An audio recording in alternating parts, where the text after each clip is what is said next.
Ayan na mga kagala. Nakarating na tayo sa daan papuntang Maliko.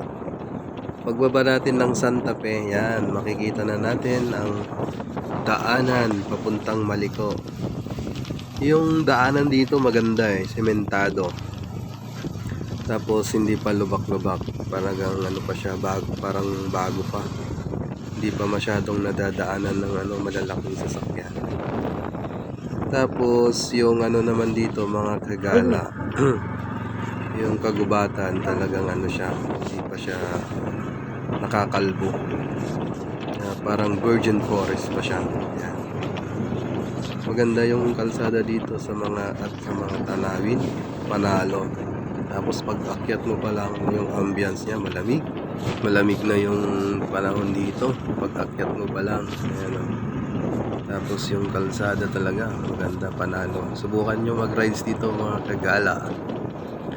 Sa pagkakataong ito, dalawa lang kami ni Mrs. Hindi namin nakasama ang aming mga kasamang rider. Dahil nagkayayaan lang kami ni Mrs. Yan, napunta kami dyan sa Maliko. Kasi nagyaya siya mag-ride, hindi naman niya alam kung saan pupunta. Kaya nag-suggest na lang ako na mag-Maliko, Pangasinan kami. Yan. Dumiretso kami ng La Union sa kanyang kapatid. Yan. Ganda ng tanawin mga kagala. Sulit yung ride namin dito. Kaso sa sobrang lamig naman mamaya sa Maliko, sa taas. Nakakamiss ang lamig. Ayan o. Stay tuned lang kayo mga kagala. Tingnan nyo lang yung mga view dyan, mga destinasyon. Tapos yung naman, gastos. Sulit naman yung gastos. Kasi matipid naman yung dala nating motor. Si Sniper, si Buddy. Tawag ko yun si Buddy. Si Buddy Sniper. Matipid naman siya. Isang gas pa lang kami dyan kay isang gas mula Manila hanggang Santa Fe. Isa pa lang yan. Pagas ulit bago Lubos lumusok. Maliko. Yan, isang full tank. Pagkaakyat ng Maliko, dire-diretso. Hanggang na yun, La Union na, hanggang sa destinasyon namin. Ang gamit lang namin dyan, Waze, ay Google Map para marating yan. Tapos, in-study ko na rin kasi yung daanan kung saan liliko. At syempre, kasama mo yung tanong-tanong. May mga naman dyan, mga may hintuan na kapihan kung gusto nyong magkape kasi sa sobrang lamig. Tapos pwede rin gumilid sa mga tabi kung gusto nyong magpahinga. Tapos yung mga kalsada dyan, maganda yung kalsada talaga. Panalo. Subukan nyo mga kapwa rider, gumala dyan. Yan.